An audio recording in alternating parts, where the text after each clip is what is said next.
Hey guys, welcome to Minor P's and Q's NFL Podcast. I'm Quentin. This is Patrick. You know that because this is the end of the season. Because right now, this is your wild card weekend. Wild card weekend. First playoff games of the year. We are so excited that we're going to break down every single game. Break them down. We're going to build them up to break them down. Nitty gritty. We're going to get into it. So here we go. Every single game, all weekend. Hit it!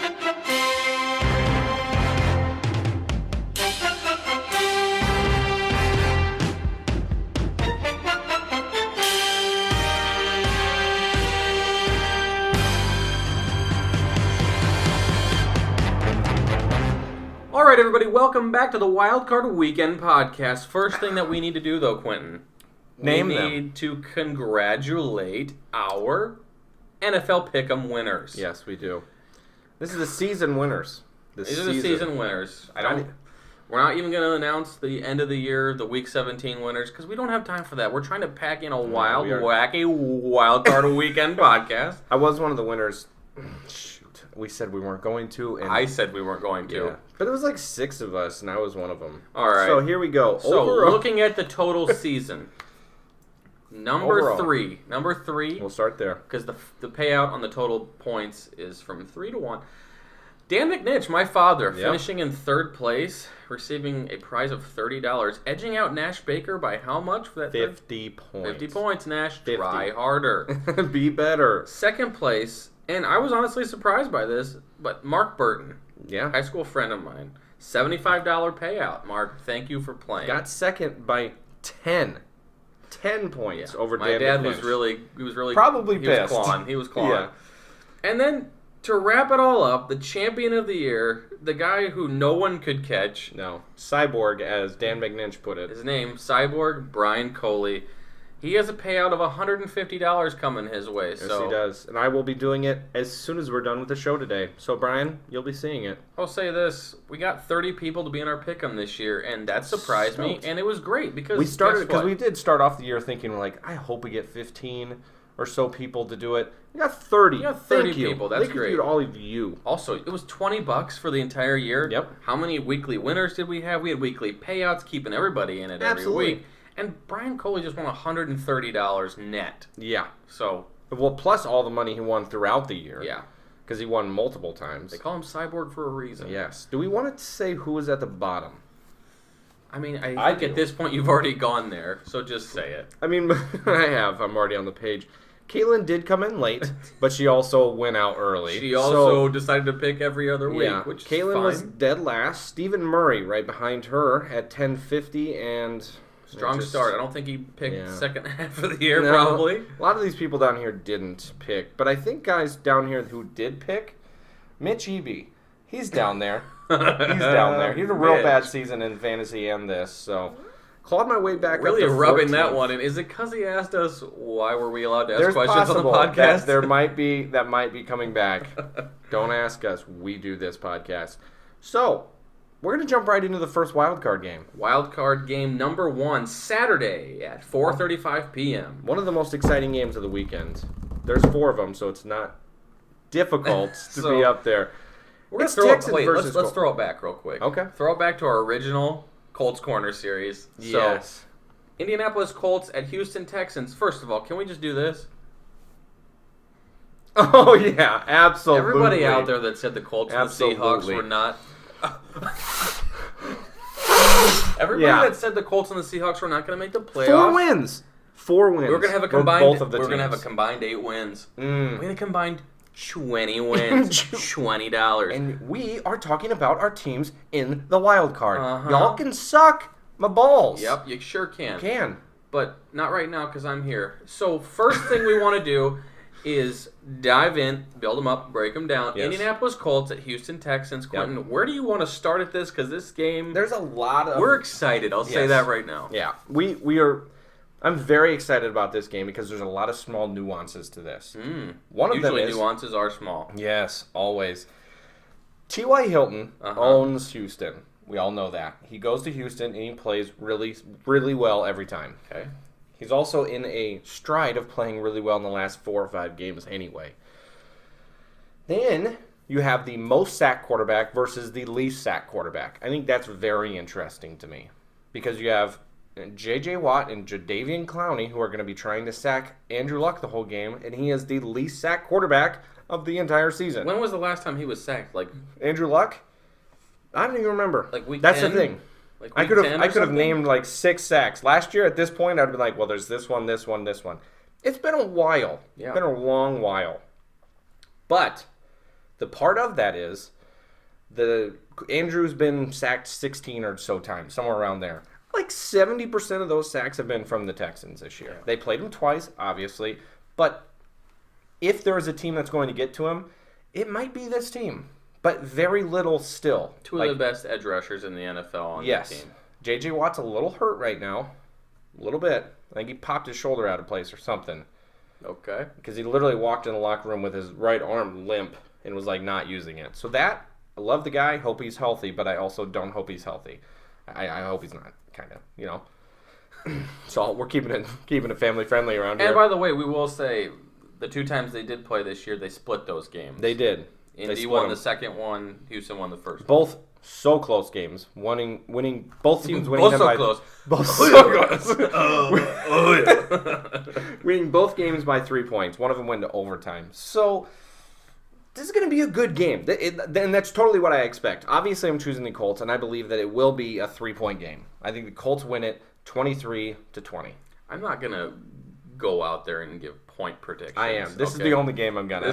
I'm not gonna do that. But is it just the pure excitement talking right now that I just think our teams are destined to win? I think the Colts are gonna win this game. I do. I really do. I think. Yes, they have some very good edge rushers for the Texans, but their back end is not so great. No. And what does Andrew Luck do? Pick apart the defense. Always. And he doesn't have the wide receiving crew that a lot of other teams have. Doesn't need him. Doesn't. He can pick apart the team with anybody. And the Colts have actually figured out how to run the ball a little bit recently, which is weird. I think the Colts can put up a decent amount of points on the defense. On the flip side to that,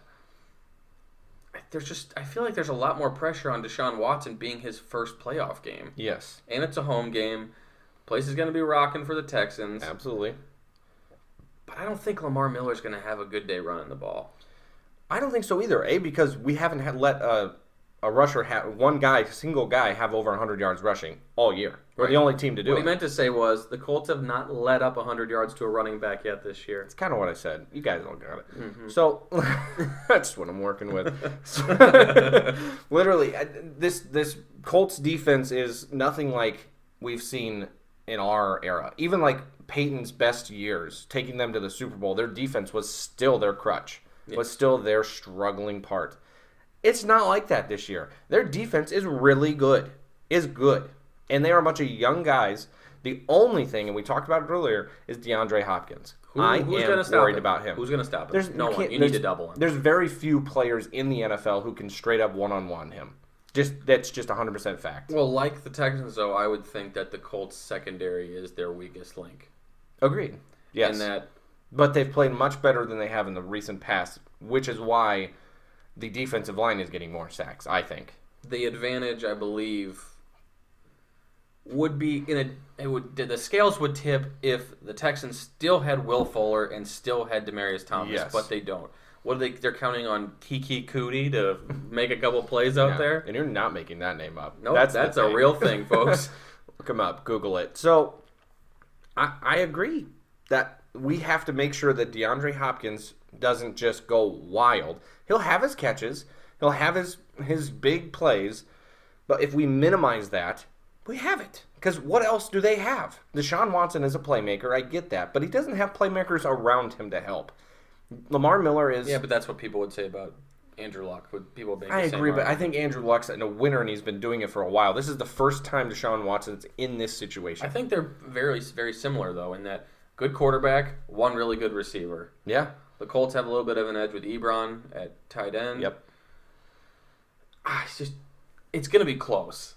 And here's the thing. A lot of times people say it's like the running back versus the middle linebacker and the quarterback versus the defensive backfield. I think it is Deshaun Watson versus Darius Leonard. That's what I think it is. I like that, Matt. Yeah. I think what's going to happen is there's going to be a lot of little breakdowns and times where Watson goes off to run, and it's going to be if they can corral him quickly or not. Which it's going to be solely on Darius Leonard to corral him and to find out where he's going to be and get him. He's fast enough to keep up with him. Yeah.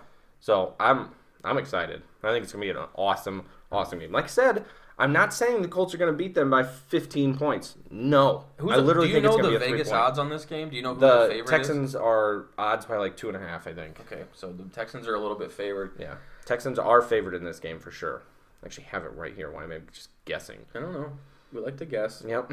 They are. They're 2.5. Speaking of guessing, I'm going to pick the Colts. I don't feel amazing about it, but I feel good. I feel good in that, like, I think it's going to happen. This is the playoffs. These are two very good teams. And we talked about this earlier, is the fact that this wild card weekend is better than a wild card weekend we've had in a long time. Yeah. Because usually you get teams like the Titans who just fall into the playoffs and they're like, they've lost some really bad games and they're like, oh, they had a couple wins that were cool. Other than that, they're terrible. Or the Texans with like, oh, we have Matt Schaub at quarterback, or like Pat McGroin. Let's go through this real quick. This is a crazy stat, and it just popped into my head. Not a stat, but think about the quarterbacks. Just this weekend, you have Andrew Luck, Deshaun Watson, Russell Wilson, Dak Prescott, Mitch Trubisky, Nick Foles. I mean, come on. It's going to be fun. Phillip Rivers, Lamar Jackson. Phillip Rivers. You have it all. You have probably the youngest guy and the oldest guy. Yeah. You have Lamar Jackson, who is exciting to watch. We'll talk about him. Yeah, all right. We won't get too far. Anyway, we're wrapping this first game up at 4:35 p.m. kickoff. Tune in. You need to watch Nobody this game. reach out to me because I will be incapacitated. I will be blacked out. First game of the wild card weekend. We are both taking the Colts. Yep. Next game coming up.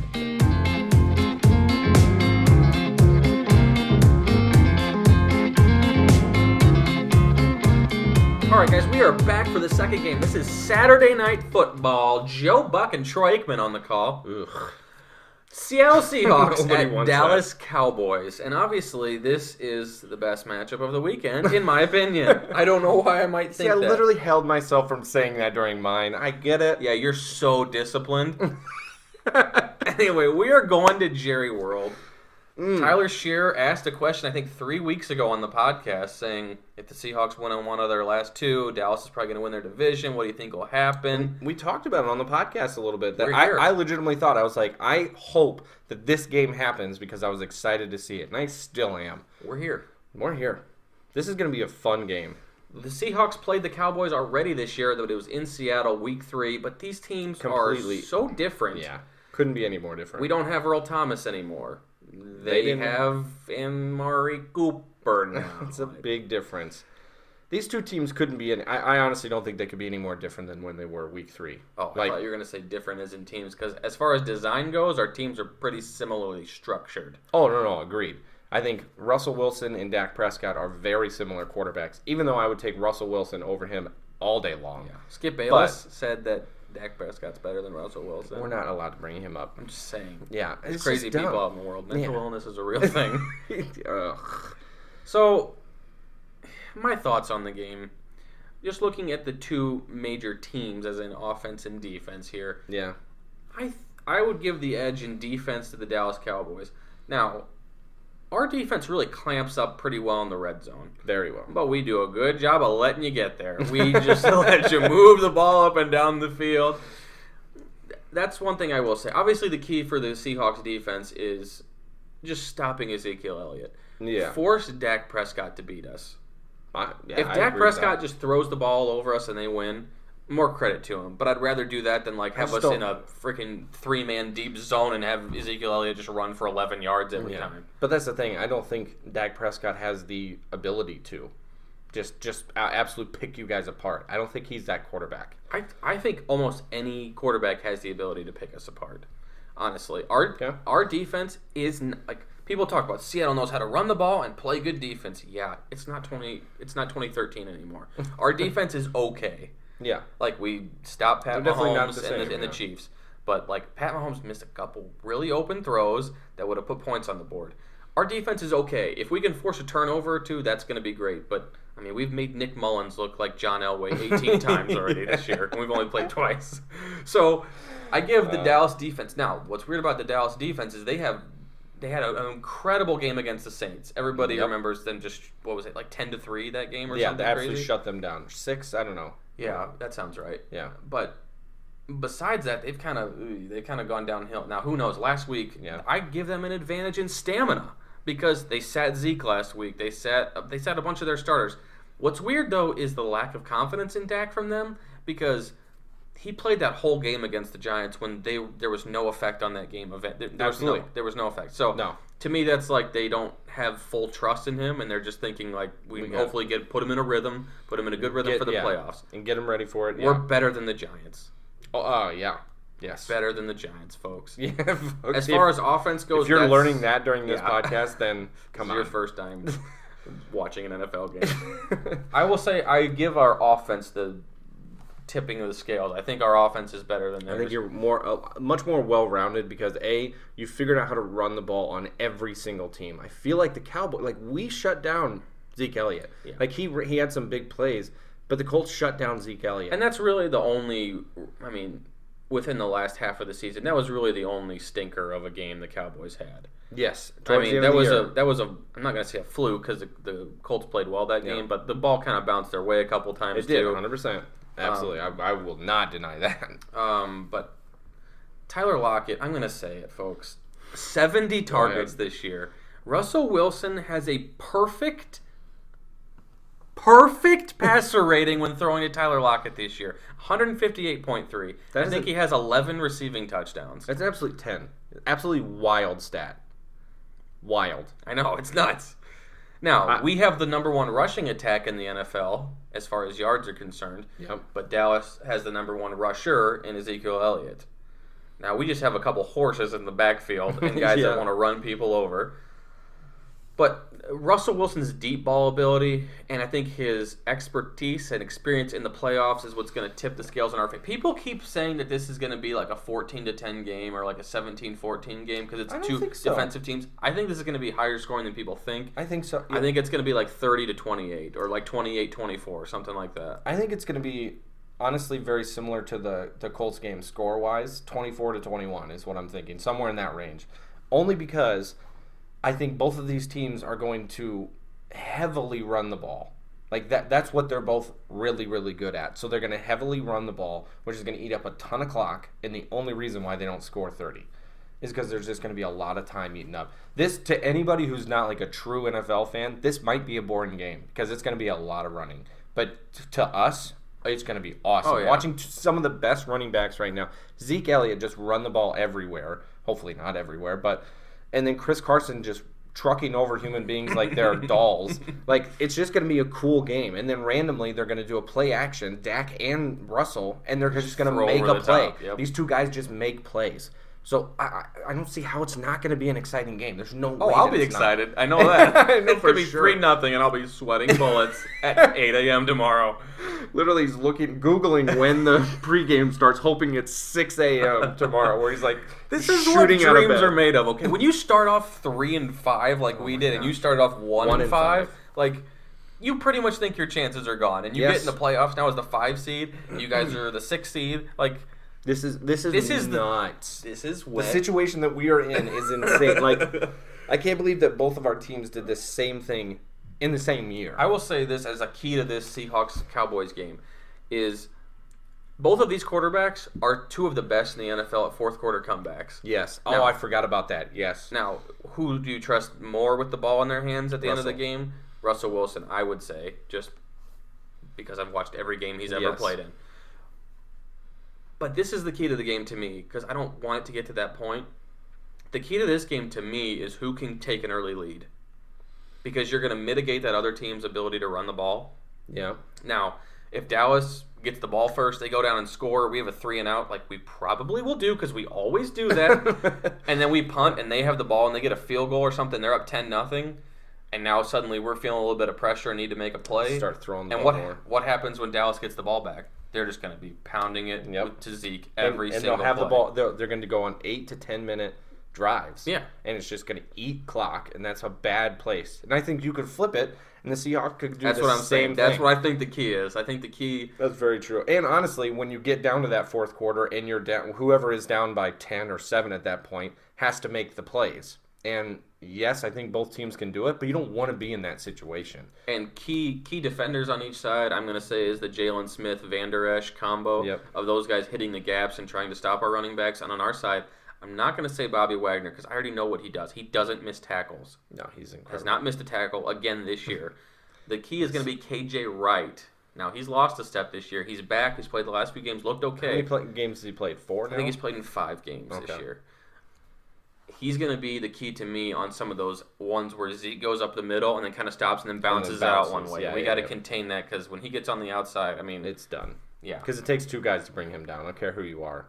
It takes 2 guys. So obviously, him and Saquon are the same way. Obviously, I'm picking the Seahawks in this game. I'm not going to give a score. I think it's going to be higher than people expect. I hope they win. I'm going Dallas Cowboys. I'm going Seahawks in this, and I truly believe that. I just think the Seahawks have a more talented offense.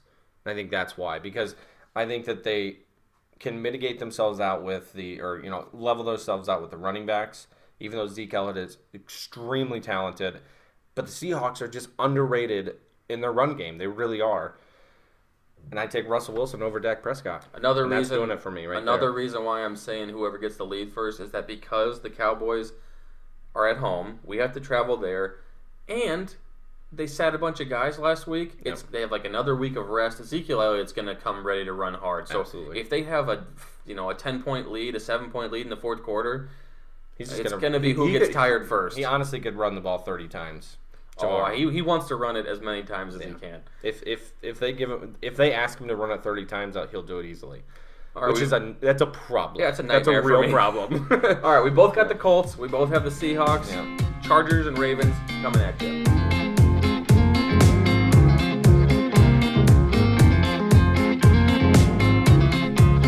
Hey guys, welcome back. We're going to talk about the Chargers and Ravens game and potentially one of the more exciting games this week as well. There's 4 of them. They're all exciting. If you learned that yet, we're on the third game. This is a little bit of a head scratcher. Baltimore Ravens at... No, other way. LA Chargers. I was looking at their Week 16 game. Yes, yep. Which they did play. Week 16, Ravens were in LA, won 22-10. Still want to say San Diego, and probably always will. Ravens won that one 22-10. Lamar Jackson threw for 200 and a touchdown. Phillip Rivers threw for 180 yards, no touchdowns, 2 interceptions. Here's the stat that Phillip Rivers has against him. In the last 3 weeks, he has 6 interceptions. Yeah, he kind of looks like he has a dead arm out there this year. The ball just kind of floats out there. Yeah, but he's so accurate. He's been very talented this year. Like, he's been very good this year. Mm-hmm. He's been very underrated for most of the year, and that's a big reason why this Chargers team is looking really good. The problem for me, though, is that the injuries on the Chargers side is significant. Mm-hmm. Very significant. Who are we talking? I'm talking Melvin Gordon. Is he out? He's not out, but since he's been back, he has not run well at all. At the beginning of the season, he was one of the best running backs in the league. One of the best, for sure. Then he went down with an injury, and since then, it's been rough. It's been really rough. That's what scares me about this team, is that the injuries on their side, they couldn't beat them when they were healthy 2 weeks ago. Now they're even more injured. Yeesh. I'll disagree with your point that you said Phillip Rivers has been kind of underrated. I thought Phillip Rivers was completely in the MVP conversation into the second half of the season with how well they were playing, and then this Ravens game happened. The last 3 games. He's thrown 2 interceptions in the last 3 games. Yeah, pretty much. That's where his MVP dreams died 100%. And never came back. Yeah. I don't know how to dice it up other than Lamar Jackson is the most exciting player to watch. I mean, we've said it week after week after week. It's so fun to watch him. Yeah, he really is. He just short arm. He Michael Vick kind of short arm flings it, and it's like, how did he? Opposite of Cam Newton. Oh yeah, absolutely. He puts nothing into it. It goes forever. Cam Newton just 5 yards. Literally, I literally have tuned in just to watch him multiple times. This team is a very, very well-rounded team. Very. The Ravens there's not a lot of weaknesses on this team. Their run defense is really good. Their pass defense has been awesome. Their defense in general is really good. Exactly. Their running game has been great. Second best defense in the NFL is what we thought. I think we put Bears and then Ravens. And I would flip-flop those two and just, I don't know. They're both great defenses. And then you have the run game who's just been really good. And their option plays and Lamar rushing it. I mean, you got so many different things happening in this team that everyone was talking about how the Colts are the team you don't want to see in the playoffs right now. How cliche is that? It is so cliche. You don't want to play. Whatever. The Ravens are the team you don't want to play. The team you don't want to play is the no team because you want to have a bye week. Exactly. But we don't. But we're in the playoffs and we're thankful for that. Don't hear this wrong. But you have Austin Eckler and Melvin Gordon out for the freaking Chargers, and then you have Phillip Rivers, who we talked about this. We've said that stat a couple times. Phillip Rivers isn't good. Newsflash. Just look it up. We're not going to give you stats because we already did that. Go back to that podcast and realize how bad Phillip Rivers is in the playoffs. And even getting to what was it like? They missed the playoff like 5 out of the last 6 years or something like that. Yes, he's literally been in the playoffs once. And his playoff record in like 10 years. And his playoff record is like 3-6. It's something real bad. Something you wouldn't expect from a guy we believe just naturally is going to was in the MVP conversation. Yeah, he'll be a Hall of Famer someday. He'll be a Hall of Famer, but not because of the playoffs. Yeah. Nope. I don't trust it. With all that being said, I don't trust it. I think a guy like Mike Williams could have a big day. I think he could be a difference maker if they lob him up the ball and he just high points it like he can. Yeah. The main matchup for me is Phillip Rivers versus Eric Weddle, defensive back. Yeah. Now, they were teammates for however many years for the Chargers. I'm just going to give you my pick. My pick, begrudgingly, I'm picking the Chargers. Now, I secretly want the Ravens to win because I want to watch Lamar Jackson play again. But I think this is one of those things that I think Phillip Rivers could will this thing to happen. Now, if I'm wrong, then it just proves that history is correct and it keeps repeating itself. Mm-hmm. I think Austin Eckler is going to be playing in this game. He is. I think Melvin and Austin are both playing. They're just on the injury report. Okay. That's all I'm putting. Hunter. Some people are making Hunter Henry into like a thing of him coming back. Okay, that could be something. Yeah. But who's getting? Can we hear that? Anybody hear Christmas carols out there? Because I can hear it. We heard it. We're not in a closed set. There's 12 days of Christmas. Don't forget it. So, what I think is going to happen is this is going to be the game that's the 20-17 game. Yes. This is going to be the low scoring one out of all of them. I agree. And I think the Chargers are going to barely get out of there with a win. Now, why do I think that? It's because Phillip Rivers has already played them. He's going to just analyze that film. Also, what's the other part of that? This is the first team that has had the ability to play Lamar Jackson twice. Ooh, that's a good point. So that is my thought of they might be able to... That's a good point. I like Joey Bosa on the other side, going up against Lamar Jackson, kind of like what you said with Darius versus Watson. I like Joey Bosa and how quick and talented he is as well. But I just don't think, even if you take Lamar Jackson out of this, I still think the very, very well-rounded Ravens defense, who have just been talented for literally, there's teams where they've had good defenses for portions of the season. The Ravens have been good the whole year, all year. Yeah, their defense has been rock solid. For 17 straight weeks. But that's the thing is they're 10-6. So it's I get not that. Like, I mean, the Chargers are 12-4 and kind of slipped up at the end of the year. Yeah. They're 12-4. They're a very good team. I agree. You can't take anything away from them on that side. They had but the problem with them is I think that they've been struggling at the end of the year, and most importantly, Phillip Rivers has been struggling towards the end of the year, and I already don't trust him going to the playoffs. So him struggling at the end of the year going into this game scares the bejesus out of me. I think Keenan Allen comes up with a couple clutch third down receptions, throw tappers on the sideline. It's very specific. It's gonna be a close game. It's gonna be a close game. I'm other than the Colts game, other than the Seahawks game, this is the game I'm most excited about. There's 4 games. No, and like I said, this is just such an awesome weekend of football. Really is. And this game is so... Okay, take our teams out of it. I am most excited about this game. Yeah, me too. Saying the same thing over and over, just different ways. But you guys get it. This game is going to be awesome. Admits it. Here's the thing. I never thought I would say I was excited to watch the Ravens. No. I never thought I would. No. Lamar Jackson makes it so fun to And you know watch. why? The only change is the fact that Joe we don't have to watch Flacco. Joe Flacco. Nobody wants to watch him. Nobody. And the thing is, don't get us wrong. I'm hopefully not speaking for you here, but Lamar Jackson, we don't think is going to be like this great quarterback for the next 10 years. I don't. Or 5 years. I truly don't. I think your point that you just said, this team is playing him for the first time, the first team to play him for the second time. I think he'll be exposed next year. Yeah, I mean, look at Going into the RG3 was a crazy runner and everything in the beginning. You just can't Ironic, have that. RG3 is the backup to Lamar Jackson. Weird. Hey, buddy, show you how to do this next year. So maybe that might help him. I don't know. But I don't think so. But he's so... I want to soak in as much as we can right now. So I want them... I'm picking Ravens.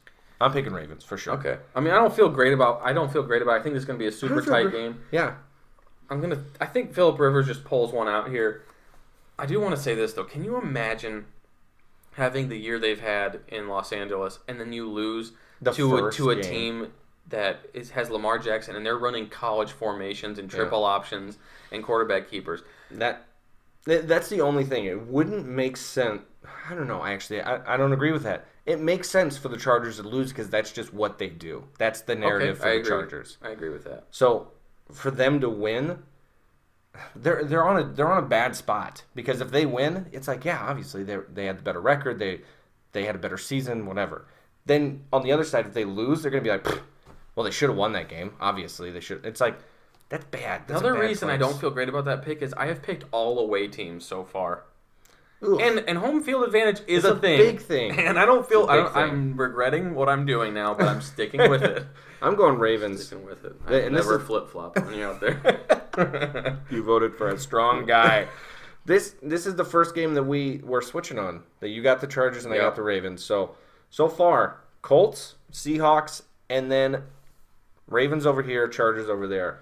This, guys, is gonna be a good. It's gonna be a good. This is a surprise to Quint, but there's another really good game coming up. There might be. We're gonna discuss it right after these messages from our sponsors.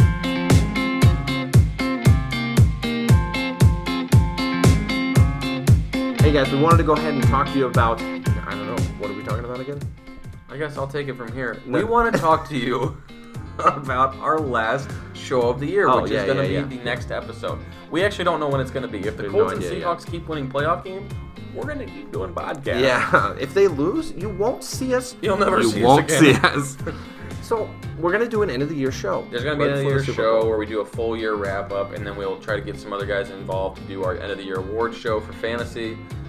So here's the first thing. Mm-hmm. We want people involved. We want people on the show. We had John on this year. That was a blast. We had that was one of our better shows, honestly.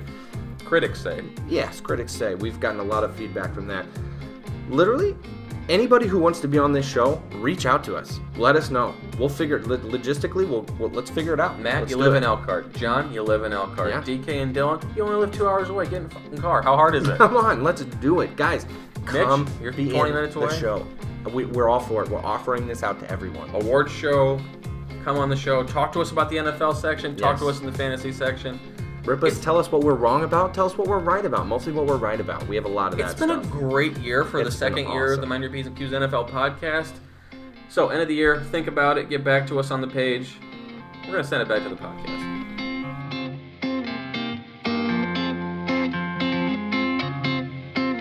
All right, this is it. Make no mistake who you are. This is it. This is the final game of Wild Card Weekend, Sunday at 4:40. Philadelphia Eagles at Chicago Bears.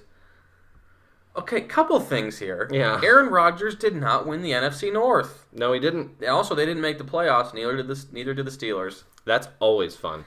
The Bears literally have lost the NFC North. And when I say lost, I mean 4th place in the NFC North for the past 4 years. And then all of a sudden, win it. Trubisky train coming at you. If Matt Nagy wins Coach of the Year, I'm okay with that because the only other guy in the second place right there is Frank Reich, and I'm okay with him winning it. Okay. Totally. Either one of those guys. Okay. Matt Nagy has played. What about Jason Garrett? He's the least coach of the... Literally, Matt Nagy has been an incredible coach for this team, and it's just a fact. You can obviously see it, the fact that he took them from last to first. I'm all for this team. I think that this is just a silent little stealthy move by the Bears here. They finished 12-4. Yeah. People are talking about how great their defense is, but their offense. That's a hell of a season from the Bears. Yep. Now, do they have one of the weaker divisions this year? Aaron Rodgers wasn't playing great. The Lions kind of faltered the second half of the year. Kirk Cousins, we all know how I feel about that. God awful. But still, I think what's really cool, like what they're doing in Baltimore with Lamar Jackson and what they did in Chicago, Matt Nagy's done with Trubisky, is like they're not asking him to be something he can't be. Nope. They're letting him run around. Yep. They're letting him do the little gadget plays with Tariq Cohen and Taylor Gabriel. Yep. And then his deep ball has gotten better throughout the year. Correct. So they've been good enough to put up a decent amount of points, but obviously they're really relying on that defense. Yeah, that's a big part of it. Really looking like that contract for Khalil Mack was worth every penny of it. Every single one. Yeah. Which most people were like, wow, that's a lot, but I guess we'll see. Now they're like, yeah, no, let's pay him more. Let's give him more money. All of my things. I'll give him my firstborn. This also just popped in my head. Don't have the stats in front of me, so it's going to be a little sloppy. But I think something like the top six of the top paid quarterbacks didn't make the playoffs this year. It's top six. It is the top six. Let's name them. Off the top of the dome. Matt Ryan, Kirk Cousins. Yep. Matthew Stafford. Jimmy Garoppolo. Yep. Still Matthew Stafford. That's 5, right? Yep. And then the last one is Aaron Rodgers. Did you say? Yeah, Aaron Rodgers. Wow, yeah. We're good. It's almost like we host a podcast talking about the NFL. Yes. Now, we'll accept checks, payments, whatever you'd like. That could be a mailbag question for a later week, but that's a significant stat. Yes, that's very important. Yes. You have a guy in Deshaun Watson that's not making a huge contract, still on his rookie deal. Dak Prescott still on his rookie deal. Lamar Jackson's a rookie. Mitchell Trubisky's still on his rookie deal. Nick Foles is Nick Foles. Yeah, he's a backup quarterback. We need to remind everyone, Nick Foles is the backup quarterback. Yes. He is. He's not the starter. I know that you guys think that he just comes in and starts in January. No, it's because of injuries. Yeah. Carson Wentz is injured. The point to that, to me, is that just because you have a good quarterback doesn't automatically mean the playoffs are there. It obviously helps. But look, all those teams. We just talked about it earlier, that the quarterbacks that are in the wild card weekend are so much fun to watch. All of them are so much fun to watch. Which transitions us into what I believe you called the greatest of all time last podcast, Nick Foles. Yep. I believe you said, and this is when 2 weeks of games were left, you said, Nick Foles is coming in. Which I did. Nick Foles is going to come in and win both those games. They're going to win the division. Check. Yep. Now he's in the playoffs. I believe your words, and again, not mine. He's going to win the Super Bowl again. Are you sticking with your Super Bowl pick? Well, if we're going to make a pick already, I'm going to go with the Bears on this. I can't go. I mean, what a flip-flopper. Yeah, it's bad. I will accept that. But I did say that he was going to get them to the playoffs, which I was confident on. The one part that I wasn't confident was the playoff run. I literally don't think that they will. Now, I'm going to eat my words on that, and I should just stick with it. I should double down on it because when he's Super Bowl MVP for the second year in a row, I should just double down and just stick with it because then I look cool. But I also want the Bears to win. I like that team. Your dad's a Bears fan. My dad is a Bears fan, so I'm a little biased there because that's like the second team I got going. But man... Rooter. Yes, I'm a rooter for the Bears. Rooter, DK. Rooter for the Bears.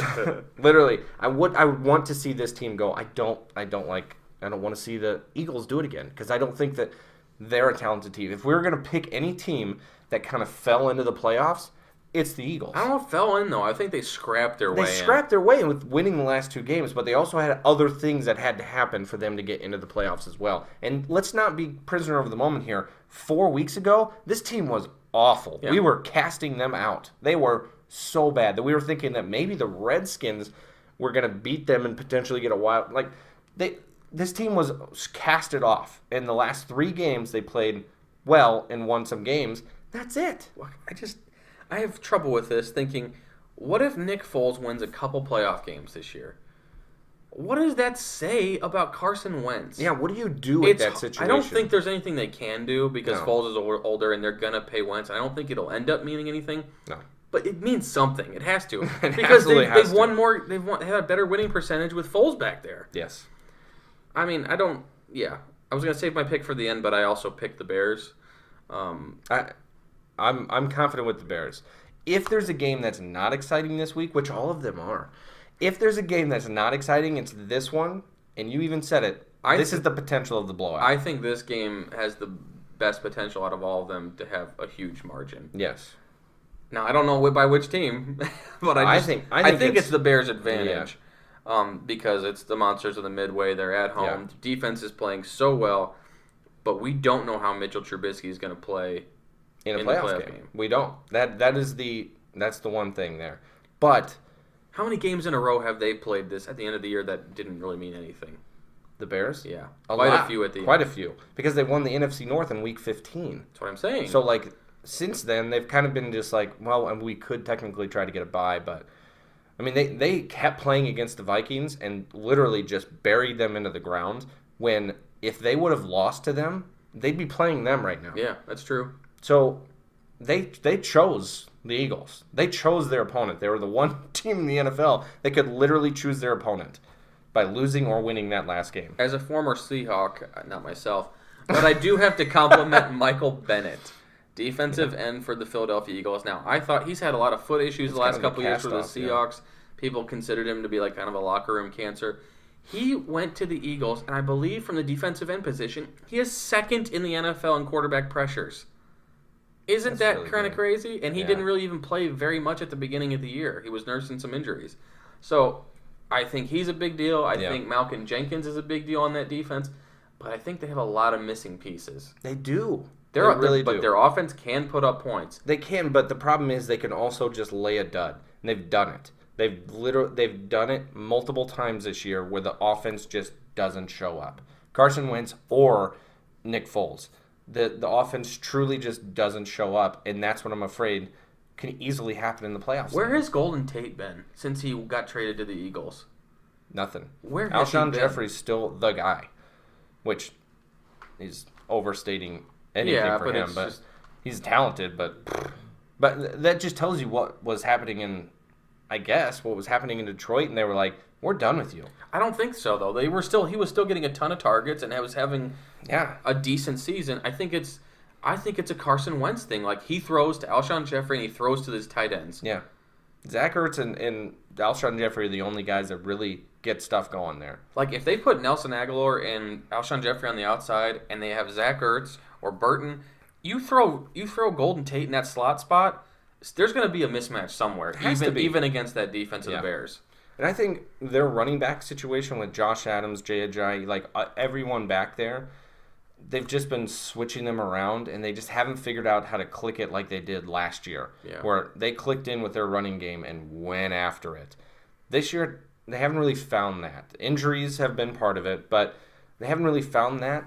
Nick Foles is the guy who is literally winning them games, which I told you all that was going to happen. But then you flip-flopped, and now you don't think he's going to win. No, because he got them to the playoffs, which is something. We can all say that's something. That's something. So, normally in my little keys to victory I've been doing here on this show, I say what guy on offense versus what guy on defense. I think this is Matt Nagy versus Doug Peterson all the way. Ooh, that's good. I like that. Because I like that a lot. What is everybody saying right now in that what's happened to the Philadelphia Eagles offense? Is it, man, it really looks like Frank Reich was running the show when he was there, and Doug Peterson's sitting there with his visor looking like a two-time tard, thinking he has something to prove in this game. Yes, they won the Super Bowl. Yes, they made it back to the playoffs, which is huge for a team coming back off that. Because Super Bowl era stuff, I can tell you, doesn't always work out well. No.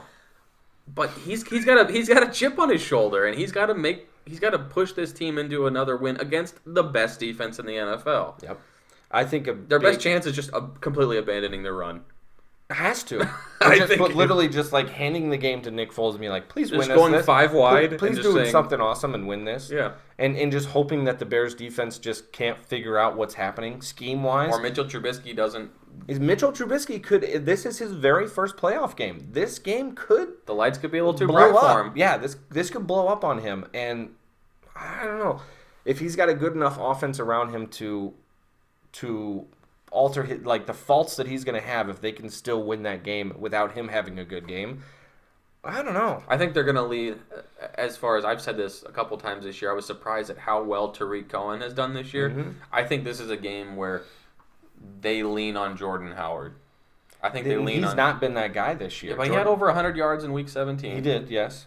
I think this is a game they try to ground and pound this team to keep the ball out of Nick Foles' hands. I agree. Yeah, you got to do that. But I think it's still going to be Tariq Cohen and Taylor Gabriel and the little gadget wide receiver sweeps and stuff like that. I don't know. Jordan Howard has just been obviously underutilized partially. Underutilized, really, because he's still very talented. But Eddie Jackson also is hurt, but he's expected to play. I think that's a big part of this game, too. So we both picked the Bears. This is my first home team. Yeah. Another game that will probably be close and exciting. Because in our mind, they're all exciting. They're all just a great week. So the teams who are not playing are obviously the first and second ranked teams, which are the Chiefs and the and some other team in the AFC. Which just blew out of my AFC East team that we don't even want to name. Patriots, yes, that's why. We just do it right away. Suppress it. NFC, one seed is Saints and then Rams. That's why I didn't remember. I could never remember if it is Saints or Rams first. Okay. Yeah. So if the Seahawks win, they go and play the Saints. Not necessarily, right? Well, or they automatically. because they're the 5th seed. You're right. Yeah. So they will go and play. It's going to be dependent either on the way. 2 games. So but the Colts, if they win, since they're the lowest seed, they will 100% play the Chiefs. Yeah. Which I'm so excited. That would be. I mean, both of those games. Both of them. Like, you going up against the Rams for the you third going up time against this the year. Saints. 2 awesome games right there. And then the Colts going up against the Chiefs. I am. You want every bit of that. Yes. Let's go.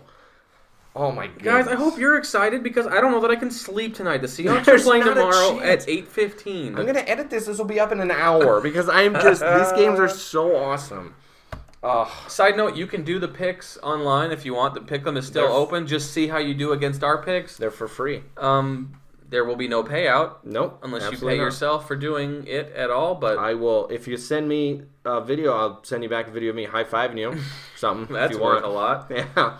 Again, we're going to run through these. Don't anyone do that. Colts at Texans. Both got the Colts. Seahawks at Cowboys. Both have the Seahawks. Chargers at Ravens. I got Chargers. He's got Ravens. Eagles and Bears. Both have the Bears. This is good. This is such... I mean... We are always excited about every week. We are. No, this is a whole different level. This is the second season. It's a whole different level. Records are 0-0. Yeah. As the Colts will say, 1-0. 1-0 this week. We need to go 1-0 this week. The Colts say that as if Russell Wilson hasn't been repeating that since he's rookie year. Colts made it up this year. 1-0. Frank Reich. We're going to go get stretched and taped up for these playoff games. We will see you next week. Thanks for watching.